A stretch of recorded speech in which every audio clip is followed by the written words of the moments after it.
Peace, you know who this is. Family, I got to do this video in response to a lot of the hate I was getting and a lot of the crying I was getting on my video about DJ Kool Herc and hip hop and how Tariq was crashing out over it.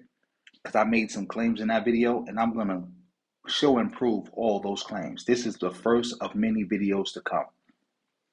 Now, the claim I made was about hairlines, about how hairlines is a New York thing. And it's so funny that he uses hairlines to attack black immigrants when, one, there's nothing in New York that can be separated from black immigrants. Nothing. In the last 100 years plus, nothing. And hairlines is a New York thing. A New York thing. The rest of black people didn't have no hairlines throughout the country. We taught y'all that. Y'all, before New Yorkers, y'all was all getting army cuts, crew cuts, ball cuts, baldies. Y'all wasn't getting no tape ups, no lineups, no shape ups, none of that before New York.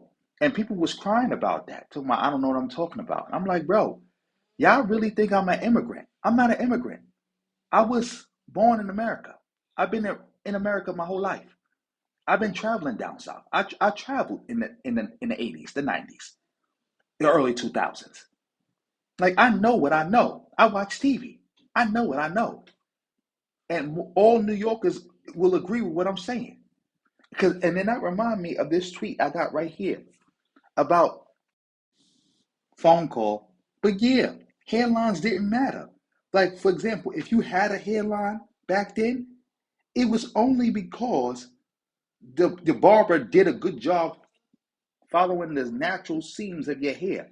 But as far as getting it shaped up or something like that, or making sure it's even every time, every trip, no, that didn't exist outside of New York. That was a completely New York thing.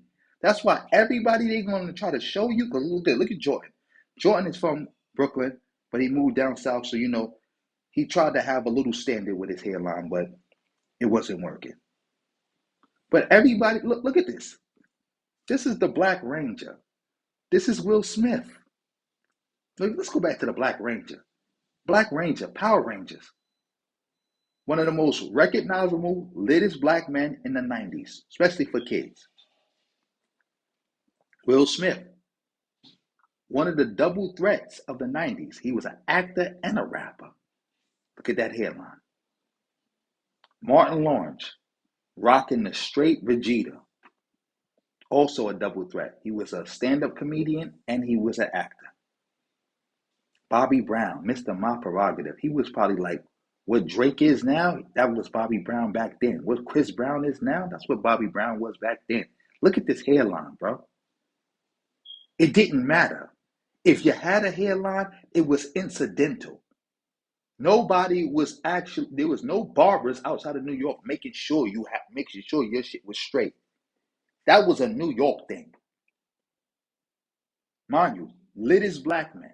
I even said that in the comment. That's only true for black people outside of New York City. And y'all know it.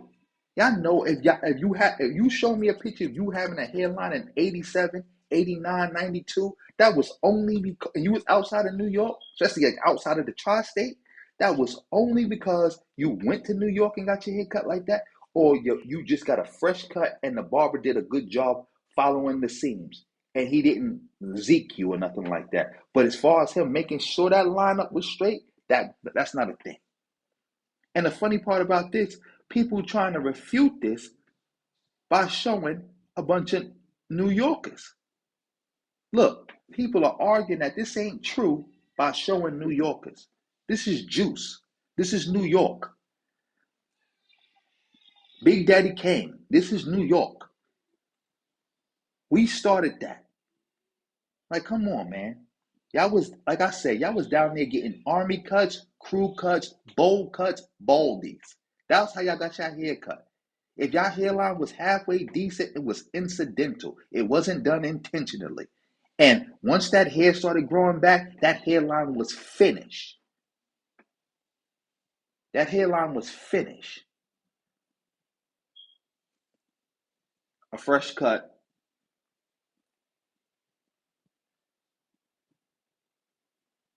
Look again, everybody's trying to make this point by showing New Yorkers.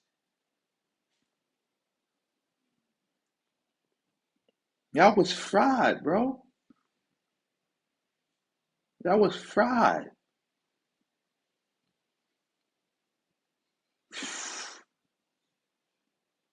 Look at this xenophobe, Black Hairlines Matter, showing New Yorkers. Again, we taught y'all that.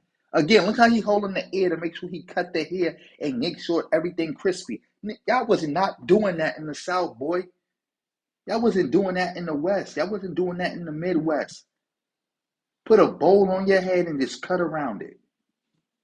Come on, man. Everybody's trying to refute this by showing New Yorkers, bro. That's the craziest part. You can't refute this. Matter of fact, we're going to go do a little history lesson on this, too. Let me see if I see another picture. Again, just New York, internet cap. Showing New Yorkers. Show somebody from Atlanta. Show somebody from LA. Show somebody from Detroit. I'm waiting. Phone call, but I don't need to keep it going on and on with that sort of thing. I just looked this up on Google, so it was a good thing I got that phone call. And I was right. I knew it. And also I want to make sure I mentioned that Steve Harvey hairline was not looking like that in the 80s. Let's get that out the way. Because I know somebody going to say, oh, you didn't say nothing. What about Steve Harvey? His hairline was not looking like that in the 80s. He was around some New Yorkers. So was his barber. And they got that together. But anyway, we're going to get into this. Origins. The shape up, also called a line up or edge up, and I heard some people call it a tape up before, began to emerge in the early 1980s and took off in popularity in the mid to late 1980s, particularly within African American communities in New York.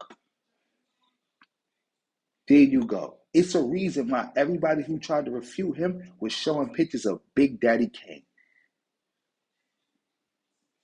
And they were showing pictures of Eric B. and Rakim. It's a reason for that. Like, oh, you're lying. Talking about hairlines didn't matter didn't really matter before 1999. Look at this picture of Eric B in the 80s. Come on, bro.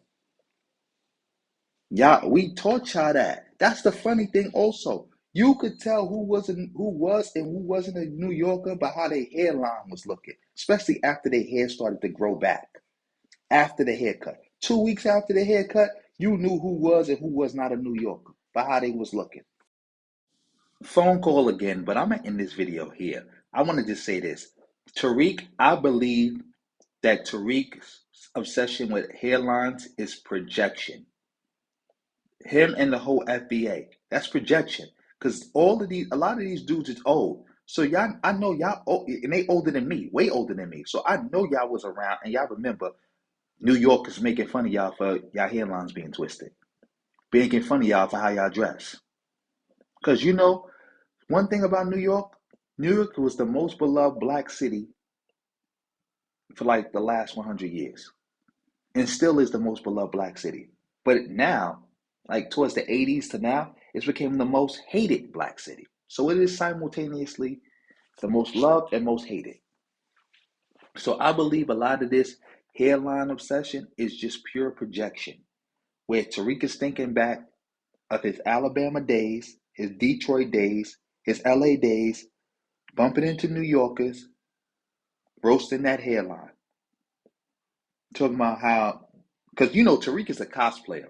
So Tariq is probably trying to at one point in time pretend he was from New York. And somebody said, you ain't from New York. If you was from New York, your hairline wouldn't look like that. And that's when Tariq was like, oh, and that probably just stuck with him for the rest of his life. And that's a lot of them. Because a lot of these people know good and well that they was trying to cosplay as New Yorkers at one point in time. But anyway, I'm gonna end this video here. Like, share, subscribe, drop me a comment telling what you think. Thank you for watching to the end. Give this video high points. Also, family, make sure you donate to me if you can to support the channel for the love of the game, or if you want me to make something particular for you, I take it all. PayPal, Cash App, super thanks. $1, I'll get you a video. So if you really got a question and you really want me to answer it, put something on it. And I'm gonna end this video here. Again, thank you for watching to the end. And on that note, family, peace.